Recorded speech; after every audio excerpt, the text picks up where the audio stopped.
Mesdames, Mesdemoiselles, Messieurs. Allô, vous m'entendez?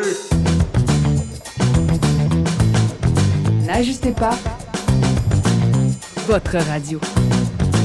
Pour ce 5e épisode de notre balado N'ajustez pas votre radio, nous allons rencontrer aujourd'hui un type qui a consacré les presque 30 premières années de sa carrière dans le domaine des médias à la vente et au marketing, quoique depuis quelque temps, il s'est assis dans le fauteuil du conducteur, si on peut le dire ainsi, c'est-à-dire le poste de directeur général. On reçoit aujourd'hui comme invité Pierre Sicard. Préparez-vous parce que ça part dans quelques secondes. Dans 3, 2, 1, bienvenue mes chers amis.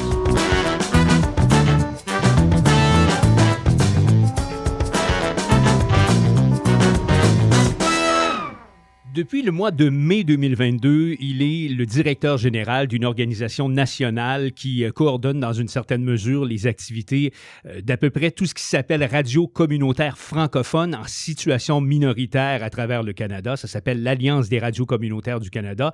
Il a derrière lui un bagage en marketing et en publicité d'à peu près une trentaine d'années. C'est assez impressionnant. Il s'appelle Pierre Sicard et on le reçoit aujourd'hui à notre balado N'ajustez pas votre radio. Salut, bienvenue Pierre Sicard. Merci, mon cher collègue Simon. Ça va bien? Ça va immensément bien, merci. Ça a l'air de te faire plaisir de te retrouver devant un micro. Je ne sais pas pourquoi tu es un communicateur, je dirais, né, qui n'a jamais eu la chance de faire de l'animation. Ben non, effectivement, j'ai jamais fait d'animation, sauf que dans mes trips, si tu me permets l'expression, de pouvoir communiquer des choses que je possède, que je connais ou que je peux aider les gens autour, peu importe de quelle façon que ce soit, oui, effectivement, ça m'a toujours énormément attiré. Ben, il y a une chose certaine, en tout cas, quand on regarde ton parcours professionnel, c'est les médias d'un bout à l'autre. Exactement. Près, hein? Exactement. Ça a commencé avec d'abord une formation marketing et publicité. Oui. Et après ça, premier employeur, et pas n'importe lequel quand même, là, pour la francophonie canadienne, ça a quelque chose de significatif. C'est le journal Le Droit. Exactement, ça? Exactement. J'y ai passé 15 ans mes 15 premières années en affaires, ça a été au quotidien Le Droit, mais fait à noter que j'aimais aussi beaucoup dessiner. Puis mon objectif, quand j'ai fait le stage au quotidien Le Droit, au départ, c'était pour devenir graphiste. Puis finalement, j'imagine qu'il y a des gens qui ont vu un potentiel que j'avais. On m'a envoyé dans le département des ventes, donc je parlais beaucoup à des clients, des choses comme ça. Puis finalement, de fil en aiguille, je suis devenu un conseiller publicitaire. C'est pour ça un peu qu'on te reçoit dans N'ajustez pas votre radio aujourd'hui. On aurait pu appeler ça N'ajustez pas votre média ou dans le monde des médias, je ne sais pas, avec un bagage, avec un curriculum vitae comme celui que tu as. Mais on va parler beaucoup de ton expérience vente et marketing qui t'a amené tranquillement pas trop vite au fil des années à toucher d'autres médias, télévision entre autres choses et la radio aussi. Là, on a mis un petit peu la table. On a parlé de ton expérience au Journal Le Droit. Je veux que tu me parles de la vente et le marketing. Moi, quand je t'écoute me parler dans les... Non, mais les gens rient, puis il rit lui aussi en avant de moi actuellement. C'est juste que quand j'écoute Pierre Sicard parler de vente, parler de marketing, il y a comme des étincelles dans tes yeux. Et toi, tu me dis que n'importe qui peut être vendeur pour peu qu'il croit à son produit. Mais moi, je ne suis pas tout à fait convaincu. Explique-moi donc, ça vient d'où cette passion-là pour la vente? Qui t'a poussé à faire de la vente? Bien, je vais te dire ce que je dis quand je donnais des conférences au Collège La Cité à des étudiants pour essayer de les inciter à devenir des conseillers publicitaires eux aussi. Il y en a beaucoup qui ont la mentalité que si on devient vendeur, bien, automatiquement, on cogne à des portes et on se fait refuser souvent. Donc, il faut accepter le rejet de beaucoup d'entreprises. Moi, comment je le vois, c'est que je le vois comme une présentation d'une opportunité à un client ou quoi que ce soit. Et de la façon que je le présentais, c'est qu'on est tous des vendeurs dans l'âme. Tu as 14 ans, tu veux aller à la danse de l'école secondaire, tu dis à tes parents, il va y avoir des chaperons, on est surveillé, l'autobus débarque directement en avant de l'aréna où il y a cette danse ou quoi que ce soit là. Ils reviennent nous chercher, ils viennent me porter à la porte. Donc, automatiquement, les parents sont convaincus. Donc, l'enfant a fait quoi? Il a fait justement une vente pour obtenir ce qu'il désire. Donc, tout le monde a ça en eux. Moi, comment je le voyais, c'est que j'aimais rendre service aux entreprises, puis je croyais à mon produit. Bien entendu, y croit pas, on le vend pas. Mais j'aidais les entreprises à connaître du succès parce que le but d'une publicité, c'est justement d'avoir un achalandage par la suite, des ventes, puis par la suite, quand tu retournes voir le client, ben, tu deviens un héros jusqu'à un certain point qui te fait une différence, puis eux te comparent à d'autres représentants qui sont peut-être juste rentrés chez le commerce, ont pris la commande, puis ont disparu sans offrir de service à clientèle ou quoi que ce soit, et que ça n'a pas bien été. Donc, c'est un peu comme un agent d'assurance où on a toute une perception négative de ces gens-là, mais il y en a certains qui écoutent vraiment les besoins de la personne qu'on veut aller chercher et qu'au bout de la ligne, ça porte fruit. Mais le germe, là, celui où la personne ou la circonstance qui a fait qu'à un moment donné, du gars qui se destinait à faire du graphisme, je sais pas trop, là, au journal Le Droit, le moment, l'étincelle qui a fait que, oh, OK, bang, je me destine à une carrière en vente et marketing, et ça a été ça pour l'essentiel de ta carrière pendant les quelques 30 dernières années, là. Ben, tu vois, j'ai eu l'aide de je l'appelle un mentor, Marc-Noël Ouellette, qui a été directeur des ventes pendant une période de temps au quotidien Le Droit, et qui est devenu par la suite à un niveau supérieur pour les hebdos au Québec. À un moment donné, moi, j'ai réussi à avoir un emploi au quotidien Le Droit, mais en tant que commis. Et on s'habille d'une façon plus légère dans ce temps-là quand on est commis. Puis Marc est venu me voir à un moment donné puis il m'a dit Pierre, est-ce que tu as un costume, un veston, un pantalon, quelque chose de propre chez toi? Je dis oui, mon habit de graduation, j'imagine, quelque chose dans le genre. Ben, j'aimerais que tu le portes demain. J'aimerais que tu commences à partir de demain à accueillir les clients qui viennent au quotidien Le Droit. Donc, il avait le flair de savoir que j'étais capable de prendre soin des gens, j'étais poli, je parlais bien, tout ça. Puis de fil en aiguille, j'ai commencé pas longtemps après à mon rôle en tant que conseiller publicitaire, mais attitré aux cahiers spéciaux. Cahiers sur le golf, le ski, Noël, la Saint-Valentin. Donc, c'était quand même facile à vendre parce qu'on allait toucher des commerces qui touchaient directement à l'événement en particulier. J'ai fait ça 8 ans. Wow. Puis par la suite, ben Claude Tremblay, qui a remplacé Marc-Noël, a décidé de dire « Je crois encore plus à Ampierre ». Donc, les 3 plus gros clients qu'on avait à ce moment-là, qui étaient Sears, Eaton et Labbé, ben tu te bookes un vol d'avion, puis tu t'en vas négocier le contrat annuel pour le journal Le Droit. Puis j'étais comme novice, moi, là, jusqu'à un certain point. Mais ça a bien été, ça a bien fonctionné, puis j'avais l'impression de mesurer 10 pieds quand je suis sorti de Toronto avec les contrats en poche. Bon, on s'entend que Sears, Eaton, là, aujourd'hui, c'est plus ce que c'était, mais à l'époque, c'était les gros morceaux, là. C'était la page de dos du journal presque une fois par semaine. My God, ouais. Je veux dire, je sais pas quel âge tu avais à cette époque-là, mais c'est comme... Début vingtaine. Caroline, c'est comme décrocher le jackpot, là, fin utile. Exactement. Mais c'est surtout le fait qu'on m'a attribué une confiance que peut-être que je doutais moi-même, mais de l'avoir fait, automatiquement, après ça, les portes se sont ouvertes où j'étais prêt à faire à peu près n'importe quoi parce que je sentais que je pouvais réaliser beaucoup de choses. Donc, par la suite, un territoire a été créé pour moi au droit. Puis, par la suite, j'ai commencé à développer des nouveaux clients. Et par la suite, pourquoi on change d'un journal à un autre média? C'est que les conditions sont peut-être meilleures. Peut-être j'ai plus de chances de faire des sous. Peut-être que je crois un petit peu plus à l'autre produit. Donc, c'est pour ça que j'ai eu un cheminement dans différents médias. Je veux y arriver justement parce que effectivement, ça s'appelle N'ajustez pas votre radio. Puis tu as eu des expériences dans le domaine des médias, mais il y a eu à travers tout ça aussi. Parle-moi un peu du fil conducteur. Quinzaine d'années à peu près, de 90 jusqu'à 2005. Exact. Le journal Le Droit. Et après ça, on s'en va dans les médias, entre guillemets, électroniques, là. Oui, là, après ça, je suis parti du quotidien Le Droit pour me rendre chez Astral Media, maintenant qu'on appelle Bell, mais les stations Énergie et Rock Détente à ce moment-là, qui est rouge maintenant, de 2005 à 2012, où j'ai été conseiller publicitaire avec pas de territoire. Donc, dès qu'on rencontre un client et qui s'intéresse à acheter nos produits, il devient ton client. Donc, il n'y a pas de territoire prédéterminé. Je pouvais solliciter qui je voulais.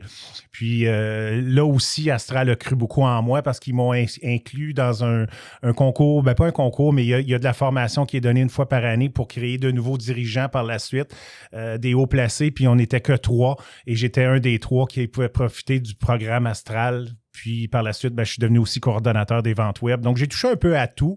Mais ça aussi, c'était plaisant parce que c'était soit le profil de Rock Détente ou d'Énergie. Fait que le même client, on pouvait le bien servir d'une façon ou d'une autre, là, que ce soit un marché plus jeune, plus vieux, femme, homme. Donc, automatiquement, mon produit, qui était 2 produits, servait à ce client-là. Je pouvais soit lui vendre A ou B. Donc, c'était plus rentable aussi pour les déplacements, les visites et tout ça. On savait qu'on sortait avec un contrat. On ne savait juste pas sur quelle station. La raison pour laquelle, évidemment, je t'ai invité à n'ajuster pas votre radio, c'est que ça coïncide ou ça arrive évidemment avec ta nomination à titre de directeur général. Mais en même temps, je trouve ça intéressant, ce parcours-là, ce passage entre les journaux pendant une quinzaine d'années. On va dire que c'est quasiment la moitié de ta carrière professionnelle jusqu'à maintenant. Puis après ça, le passage vers les médias électroniques. Je trouve ça intéressant dans la mesure où il y a quelque chose de très différent entre vendre un journal et vendre la radio, qui est vendre de l'air, hein? Vendre de l'intangible, vendre du rêve, vendre de la pensée.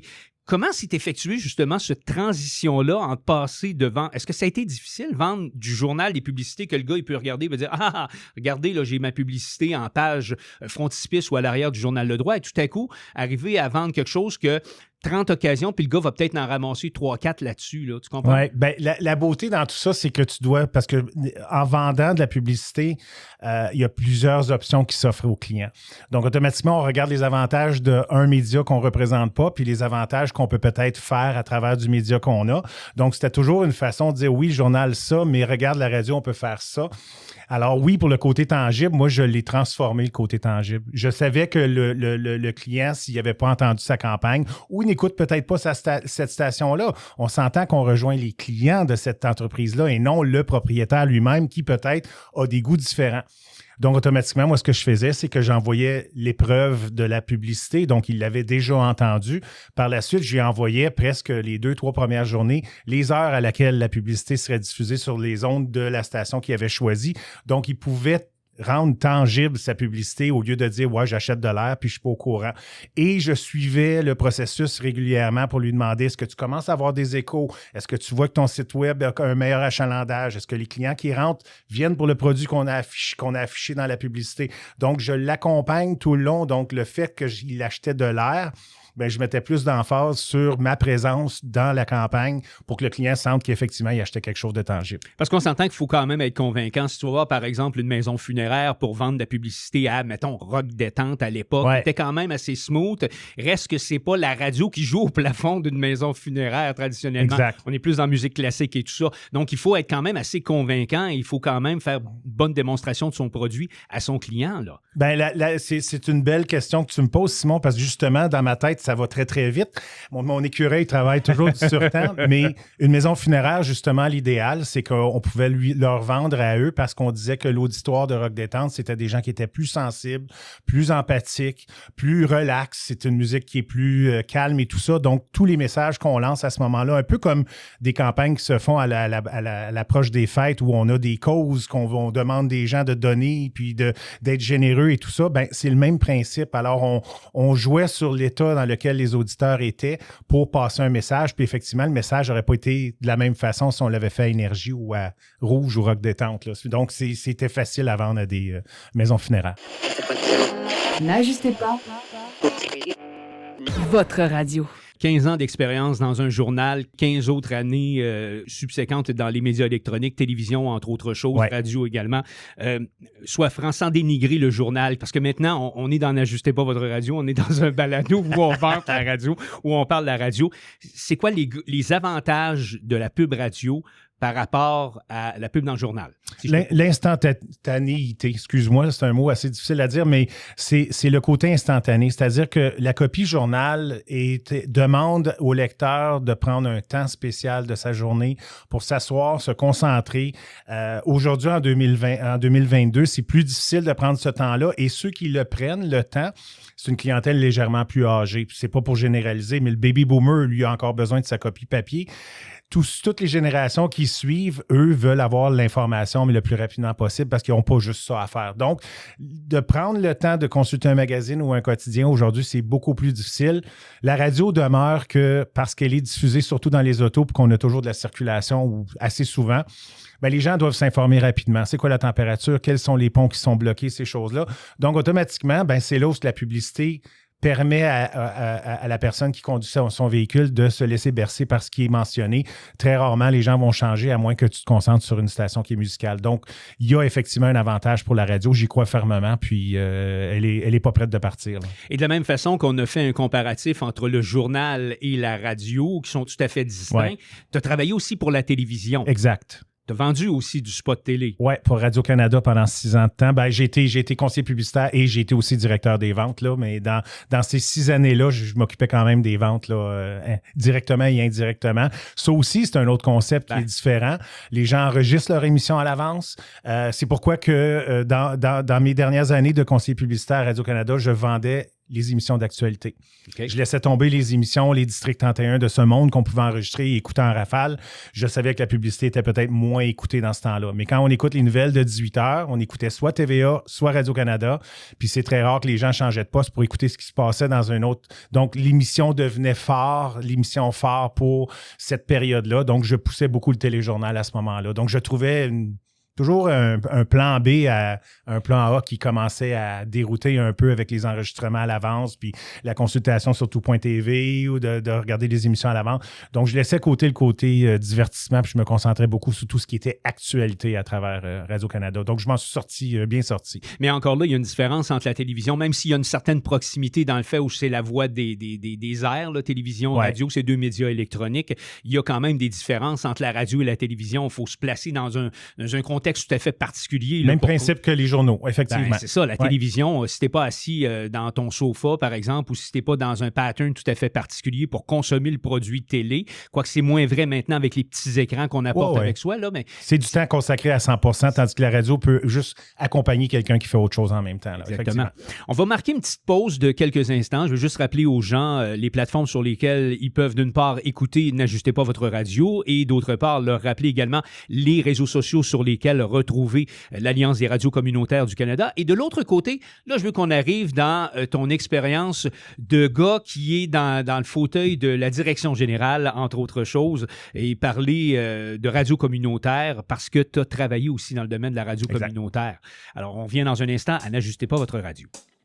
Pour ceux et celles parmi vous qui veulent nous retrouver sur les différentes plateformes de balado-diffusion, sachez que nous sommes entre autres sur Anchor, sur Spotify, sur Google Podcast.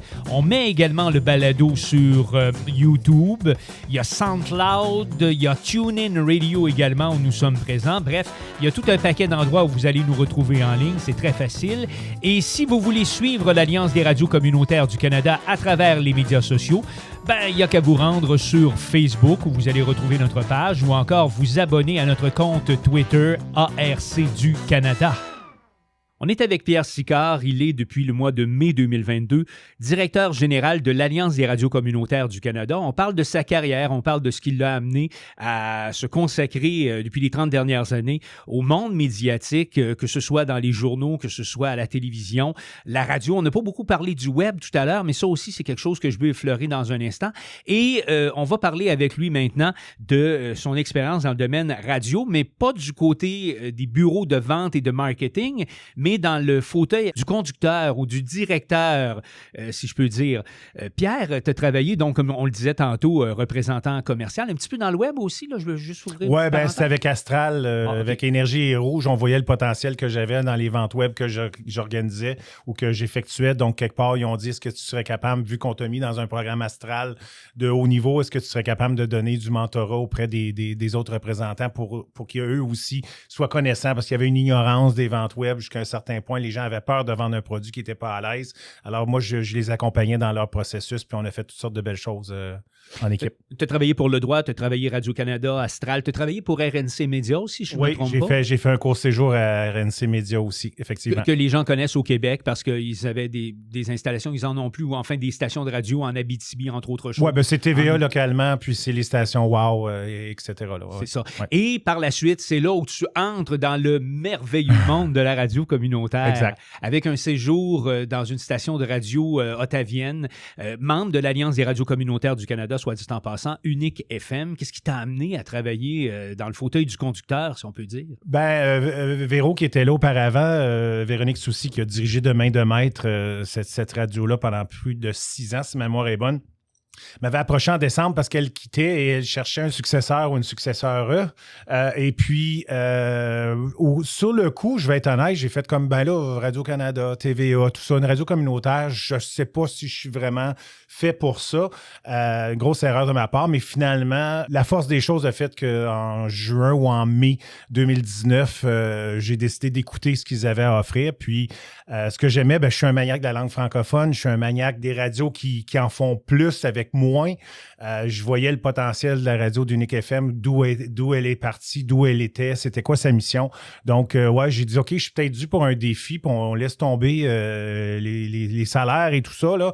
On va se concentrer sur quelque chose. J'aimais être quelque part où je pouvais faire un changement. J'ai ramassé quelque chose dans ce que tu as dit tantôt, grosse erreur de ta part, dans le sens où tu sous-estimais, comme pas mal de monde, j'imagine, la radio communautaire, le produit, puis tu avais des a priori, j'imagine. Il y a une forme de snobisme qui embarque. Je veux dire, une fois que tu as touché à Radio-Canada, là, c'est comme, oh mon Dieu, on veut pas changer sa personne, mais on voit que les capacités financières, les capacités de faire ce qu'on veut, on est au summum. Là. Puis quand on les compare avec une radio communautaire, puis c'est plus le cas aujourd'hui, mais à ce moment-là, je me disais, c'est comme redevenir à un poste inférieur que j'ai déjà occupé. Moi, je veux avancer, augmenter, monter, aller plus loin.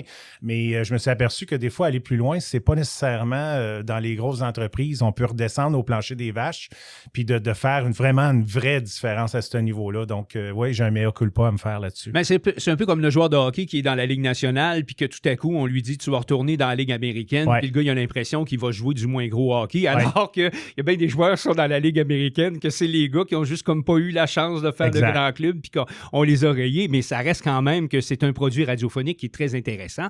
Et on en a la démonstration parce que Unique FM, ce que tu as fait avec... Et puis là, tu peux prendre les fleurs. Là. Je vais t'en lancer. Il n'y aura pas de pot qui va suivre. Ce que tu as fait avec Unique FM, nonobstant le fait que tu arrivais du secteur des ventes et du marketing de la radio, je trouvais que, et je trouve encore d'ailleurs, même si tu n'es plus à l'emploi de Unique FM, que tu avais la tête d'un programmateur de radio quand même. Ce qui n'est pas tout à fait naturel parce que moi, je me souviens pour avoir travaillé chez Radio Énergie qu'il y avait comme, je ne dis pas que c'est tout à fait imperméable là, ou tout à fait fermé hermétiquement entre le secteur des ventes et le secteur de la programmation, mais on sent qu'il y a toujours un peu ces cloisons-là quand même entre... Chacun s'attale, oui, effectivement. Ouais, chacun s'attale. Hein? Les gens, par exemple, qui vendent de la publicité restent ensemble, puis les gens qui font dans la programmation sont de l'autre côté. Alors que je trouvais que la direction générale avait une tête de programmation et prenait de sages décisions. On l'a entendu dans l'émission du matin, entre autres choses. On l'a entendu dans certaines décisions. Parle-moi un peu de ce côté-là de programmation. C'est quelque chose que tu aurais aimé faire, disons, être directeur des programmes d'une station de radio? Je ne sais pas, mais il faut quand même comprendre que dans la radio communautaire, on n'a pas 18 postes. Donc, oui, j'avais à peu près 8 chapeaux à remplir, dont peut-être la moitié que j'avais jamais porté auparavant. Donc, j'ai appris sur le tas. Mais encore une fois, comme je te dis, moi, si on me met au défi, je cherche, je fouille, je deviens. Et, pour ce qui est de la programmation, je te dirais que parce que je suis un passionné de chiffres, puis tu as déjà eu Louis-Philippe Sutton de Stats Radio, mais moi, j'étais un adepte de cette logistique-là. Donc, des fois, on faisait des essais, puis on regardait les résultats du nombre d'auditeurs qui écoutaient. J'ai compris aussi que, exemple, à la télé, si on met une émission avant et après District 31, elle risque d'avoir plus de téléspectateurs que si on la place le dimanche à 2h. Donc, j'avais aussi cette suite logique-là de dire, OK, cette émission-là qui joue à telle heure, rejoint tel genre de personnes, qu'est-ce qu'elle aimerait écouter avant, qu'est-ce qu'elle aimerait écouter après, parce que mon objectif, c'était de les garder à l'écoute le plus longtemps possible, parce qu'une publicité efficace, c'est une publicité qui va rentrer dans la tête des gens souvent. Puis Unique, c'est 23 différents styles d'émissions. Donc, on rejoint 23 différents profils. Donc, il y a eu une petite mécanique à décider là-dessus puis à analyser. C'est un petit peu comme ça que je l'ai fait. J'ai pris ce que Véro avait fait avant en moi. Puis par la suite, j'ai fait, OK, non, ça si je le master là, je vais perdre tout le monde. Puis après ça donne rien. Michel va arriver puis il n'y aura pas d'auditeurs, etc., etc. Donc, c'est un peu une passion à la fois pour la variété qu'on devait respecter aussi puis la variété qui me plaisait à moi. Mais en même temps, c'était pour essayer de conserver le maximum d'auditeurs possible. Et les gens du domaine de la radio communautaire et des médias communautaires de façon générale en français, je pense qu'ils ont suffisamment vu de potentiel en toi pour à un moment donné, comme te hooker dans une certaine façon. Nos collègues de l'APF, Réseau.presse, là, c'est-à-dire les journaux de la presse communautaire francophone à travers le pays, et nous autres de l'Alliance des radios communautaires du Canada, avons reconnu le potentiel de Pierre Sicard pour faire du développement commercial, puis à un moment donné, par la force des choses, devenir au mois de mai dernier le directeur général de l'Alliance des radios communautaires du Canada. Comment tu vois ça, moi, cette espèce de grand défi-là qui est en avant de toi? Parce que là, tu pars de diriger les destinées d'une station de radio communautaire dans un marché comme Ottawa et d'arriver à la tête d'une organisation nationale, pan-canadienne, qui a des antennes, des ramifications un petit peu partout à travers le pays, de Victoria en Colombie-Britannique jusqu'à la côte Est en Nouvelle-Écosse, en passant par le Nord, Iqaluit, Yellowknife et tout ça. Comment tu vois ce défi-là, toi? C'est un défi que j'apprécie énormément. C'est un bel hommage aussi de pouvoir être mêlé dans cette situation-là. Moi, j'ai pour mon dire que ces radios-là, dans un monde parfait, ils n'auraient pas à se soucier de l'argent ou du budget à chaque début d'année. Et selon moi, ils ont les capacités de pouvoir penser à l'extérieur de la boîte.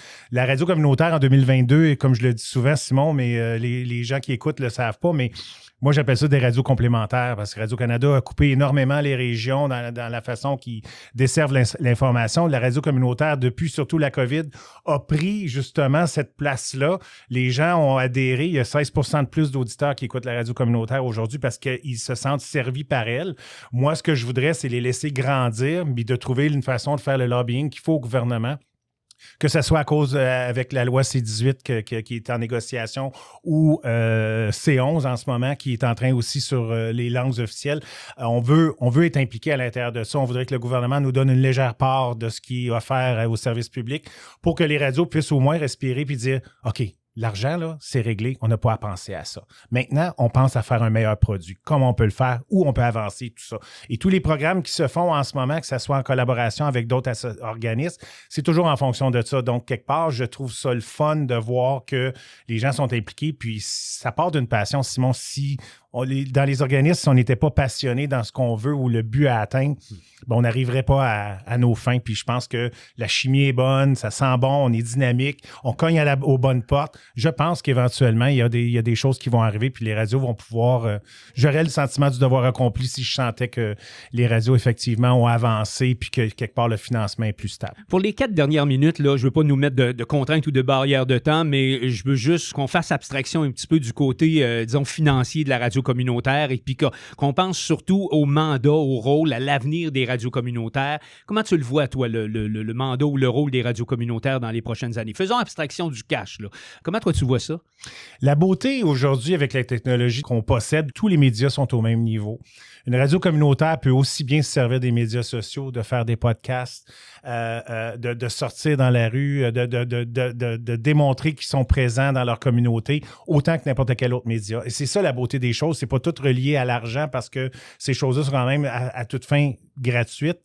Mais c'est une façon de dire, aujourd'hui, là, ma radio communautaire puis ma radio la plus populaire d'un marché, au bout de la ligne, j'en entends plus parler de la radio communautaire que la radio privée. Donc, quelque part, je me sens plus rejoint. J'écoute les émissions. Elles me touchent. Je pense que la radio communautaire a avantage à profiter au maximum de tout ce qui est offert. On travaille des dossiers de podcast en ce moment. Tout le monde est au même niveau. Puis le podcast francophone est en manque total au Canada. C'est clair. C'est un virage à prendre. Mais c'est des choses qui vont faire en sorte que chacune des radios vont trouver non seulement d'autres sources de financement de cette façon-là, mais va pouvoir grandir aussi vite et aussi haut que n'importe quelle autre radio commerciale. Donc, le futur est beau pour ces radios-là. Il faut s'assurer d'avoir l'accord encore du gouvernement qui nous aide quand même d'une certaine façon. Mais par la suite, on va devenir de grands géants de radio communautaire, selon moi. Ah, puis je veux terminer, Pierre, en parlant d'un petit sujet. Je veux te mettre en dessous du spot, quoique depuis le début du balado, tu es évidemment en dessous du spot. Carrière en animation radio, carrière d'animateur, mettons, après après, dans quelques années. Ça t'a jamais tenté, ça, de faire de l'animation radio? Ou? Je te dirais que, pas en tant qu'animateur radio, mais je te dirais qu'il y a quelque chose qui ressemble à ça, c'est l'éducation. Je considérais toujours, si j'avais à changer de carrière ou quoi que ce soit, que j'aurais aimé peut-être me lancer en éducation, en communication, que ce soit avec un virage marketing ou que ce soit simplement en communication. Puis j'ai une petite faiblesse pour la psychologie aussi parce que discuter avec quelqu'un, il faut quand même que tu aies une base de psychologie pour savoir qu'il y a des choses qui se disent, d'autres pas. Il faut faire attention, cette personne-là a tendance à si. Tu sais, fait que quelque part, je pense que je te dirais que pour te donner un petit secret, là, l'éducation pourrait peut-être m'intéresser éventuellement. Mais la carrière d'animateur, je te laisse ça à toi. Merci beaucoup, Pierre Sicard. Ça a été très agréable de parler avec toi pendant cette demi-heure-là. C'est pas parce que je veux te pousser en dehors du fauteuil de direction J'ai du travail à faire aussi. Non, mais je veux pas te pousser en dehors du siège, mais je voulais juste savoir, je me disais, écoute, c'est un gars quand même qui a de la répartie, on voit qu'il est intelligent, il est sensé, son discours est articulé et tout ça, puis je me suis dit, il n'y a jamais personne qui t'a offert un microphone dans toutes les années où tu as travaillé dans le domaine des médias. Jamais, ça n'a jamais passé. Ça n'a pas été un virage que je voulais prendre non plus. Donc, quelque part, comme je te dis, je suis passé de graphiste à conseiller publicitaire. Donc, à ce moment-là, la radio, quand je suis arrivé chez Énergie puis Rouge, j'ai fait un tabac, si tu me pardonnes l'expression. J'ai développé énormément de ventes. Je suis devenu tout de suite un des vendeurs reconnus dans la boîte. Donc, automatiquement, ma tête n'était pas à figurer est-ce que je voudrais changer de carrière. J'étais vraiment dans l'élément dans lequel que je me trouvais bien et comblé, là. Ben, merci beaucoup, Pierre Sicard. Ça a été très agréable. Puis on voit que l'Alliance des radios communautaires du Canada a manifestement choisi un gars qui est passionné par le domaine des médias et qui est imbu du métier radio. Et je pense qu'il y a de belles années à venir pour l'organisation. Merci, Pierre. Merci, Simon. Salut.